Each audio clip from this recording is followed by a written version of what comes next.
Hello, guys. This is Peter Dahlgren, and as most of you know, we finished the very first part of the build on the F-86. I'm sitting in my home right now, and we're just kind of kicking back. I just finished up the very last of the sheeting on the left wing, which is something that I needed to get done so I can start glassing. Now, this next part of the series is going to be about the detailing and the building and what I'm using and everything to do it. And so what we're going to talk about here a little bit is what the plan for the F-86 actually in fact is. And that's one of those deals where I come out and I say, okay, we're done with the build, finally. This has been a year and 4 months to actually build the F-86 and get everything done to make it actually to where we can go to the next step. Now, in the last part of the series, I stopped on it because I felt like I showed you everything that was going on. And I did. And so what we're going to do now is we're going to start the process of glassing the wings. We're going to get those prepped up. We're going to do the leading edges, and we're going to start making a lot of really neat little parts for this. I'm going to show you how to do this with heat guns and actual Lexan and things like that, making lenses and a lot of really cool things that are going to go into this. And even though the F-86 is not a scale jet, it's a sport jet. It resembles the F-86, but I think we've gone a little further than what was intended to do with that. So what I'm going to do now is I'm going to show you the process of what I've used for making doors, aluminum doors with skins, and we're going to actually sand and carve those out and give them some details and make them look a little nicer than what they are, not just covering a bunch of stuff thinking, nah, nobody's ever going to see it. I'm going to show you a lot of my a lot of the techniques I use for actually making things. This is the part that I love of this build, and that is the detailing. We're going to be installing close to 30,000 rivets on this thing. We're putting all the panels in it. We're putting all the dummy screws, lights, and a lot of things. I'm not doing headlights on it, however. And the reason for it is because there's room for them. But it's an added $250 expense I just don't want in this airplane. And it's not something that I just don't see it with rep fields and stuff being something that's going to be a good idea, especially around here. Now, if you got paved runways, yes, you could do that, but we don't. Matter of fact, we're not allowed to fly in the summer here because, I'll show you. What happens is, in here, nobody waters anything. So, basically what happens is that everything dies. And it's a fire hazard, and they'll go all over everything. It's dry. So we can't fly jets here in the summer. In the winter, when it's raining and it rains a lot here and all that stuff like that, then it's fine. So we run in grass runways, and they don't mow them down that much. So the one thing I did show you guys was the rotating landing gear, and that was built by Cart and Alexander. And there's one thing that was done by viewers. So what we're going to do now is we're going to actually change the strut out. We're going to lengthen it a little bit, and we're going to put a larger nose wheel on it just to make it look just a little more scale. However, the main gear is going to stay at the 4.5, 5-inch mark as well. And the main reason for that is because of the fact is that the spar tube is going to get in the way, and we don't want to cut any more of that out than we have to. Now, I'm going to show you in this next series where I'm going to rebrace a lot of that and going to be using a lot of epoxy and a lot of things and some pretty heavy duty wood.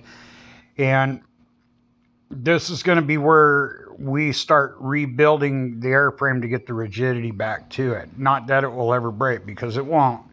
But we do need to make sure that we add some part, because we've cut a couple keels out of it. And we will be doing some glassing and maybe even some interior pieces just because they'll be structural. Now I am using our retracts, and this is something that most people should really go and take very hard notice.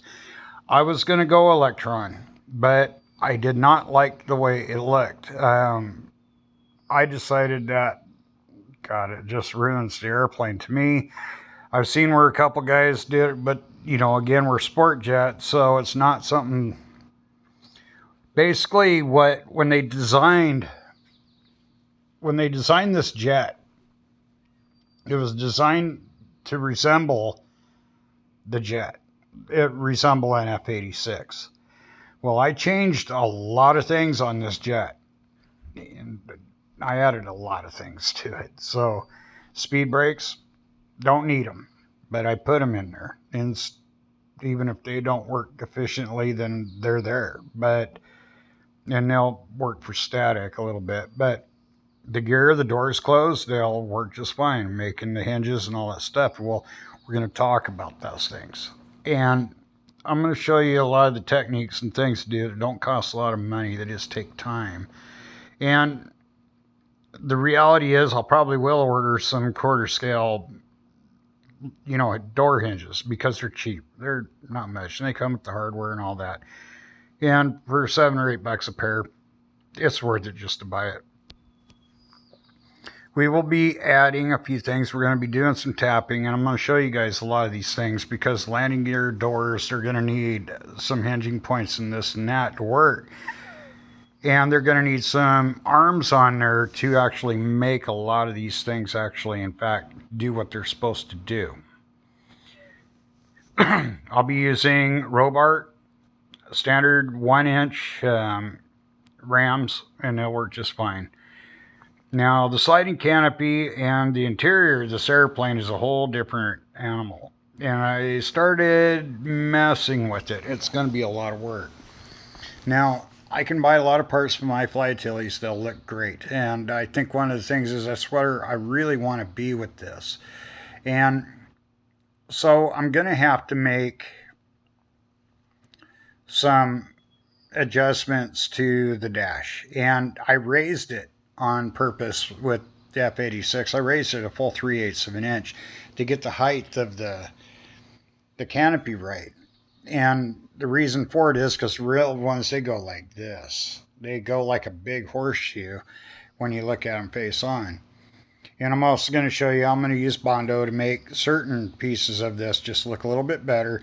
And plus there's a front lock that goes in there that keeps it from blowing up. If you guys noticed on it, it does raise a little bit. And the only way out of that is to take some tubes and some square stock, put it in, and I'll show you how I use the number 420 Dremel tool and make a jig to make those sliders. And then we'll actually take and we'll just use a standard bowl link and put a ball link and put it in there so it is in there. And then I'll put a pin in there that'll actually lock it down. It won't move. Now, the seats and everything that I'm going to be using on this, if I can get Francisco to make this, it'll be fine. But I think with the sliding canopy, it's going to be a little bit more difficult because of the fact is that we got basically mainly on the account of is because it's not going to be a part that's going to be easily adapted for the modifications I made. So I'm going to have to do some modifying to do that, and it'll be fine because I intend on adding some extra tubes and wires and just things that make it look cool. And I'll show you all that stuff. I'll use actual wire. I'll get pieces of it and we'll bundle some stuff up. We'll use thread to actually do the ties and all that. I'll show you how to do the surgical knots. Not a big deal. And you can use dental floss, actually. It looks real. So it is, and it's actually about the same thing. So we'll be doing a lot of this stuff. And it's not a real big deal, but you're going to have to see these square knots to believe it. And it'll be really cool. I'm going to show you how to do these wire bundles that make it look really, really, really sharp.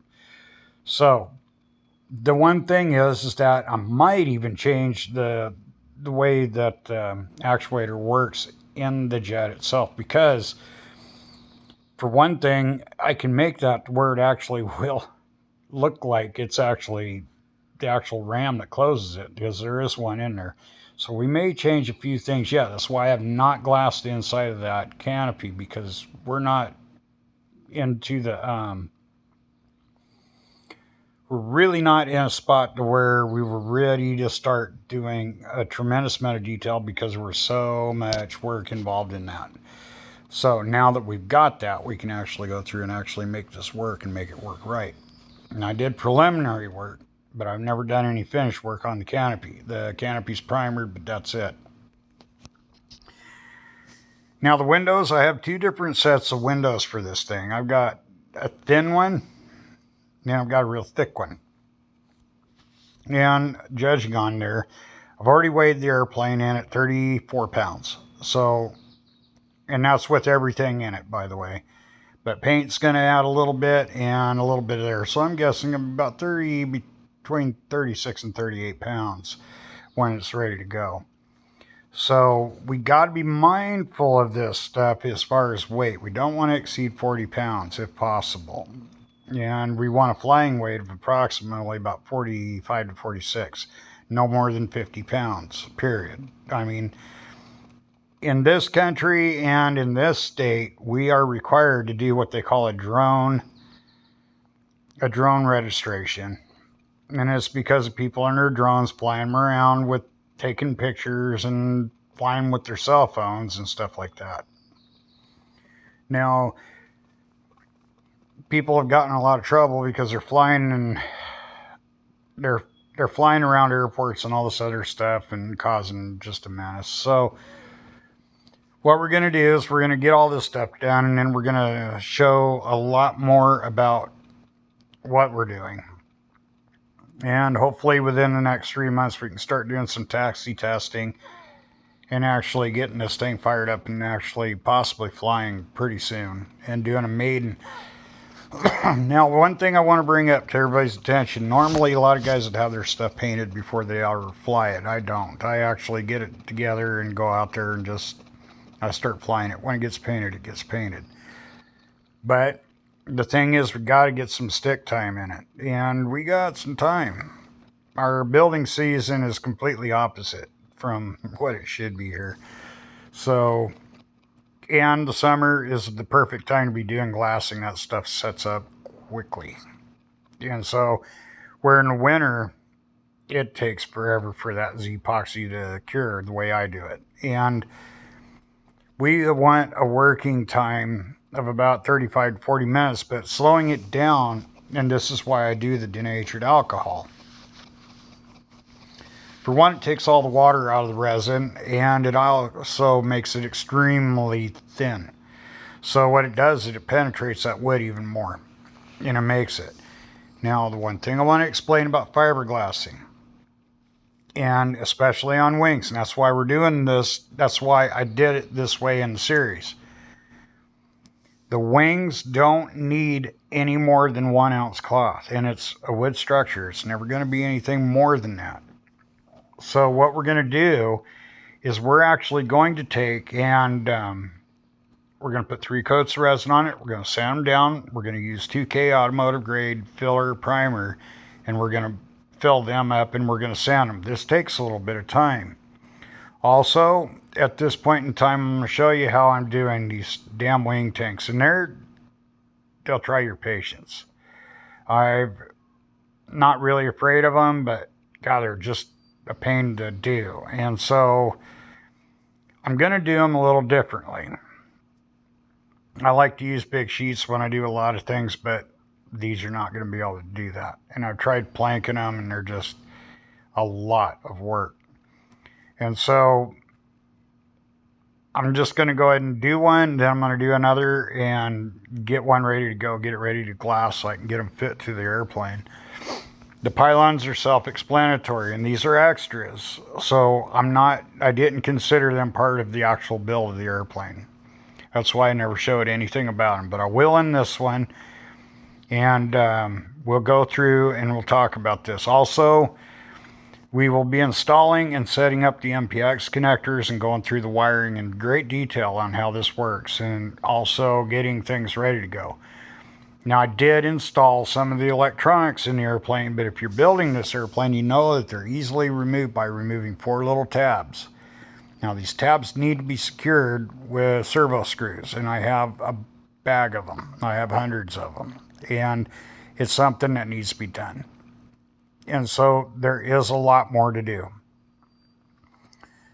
The next thing that we're going to be talking about is the tube and setting up the engine. And this is all part of the stuff that I consider to be really actually part of the finishing of the airplane. I test fit it, I come in there, but I didn't cover it in the last series because of the fact is it wasn't ready for that engine yet. And the tube, the thrust tube that goes in it, has to be made for it.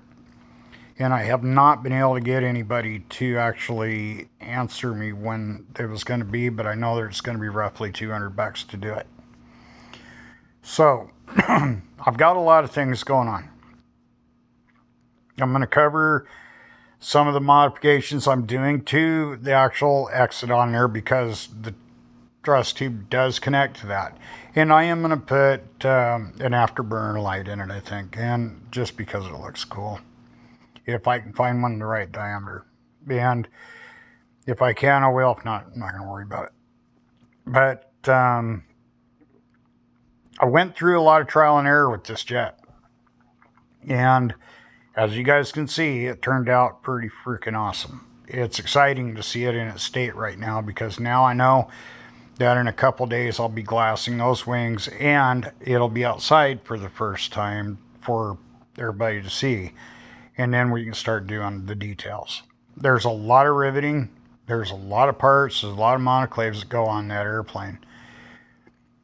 Now, I did not want another silver F-86, and I still don't. But I am seeing some dirty aluminum paint jobs that are pretty amazing.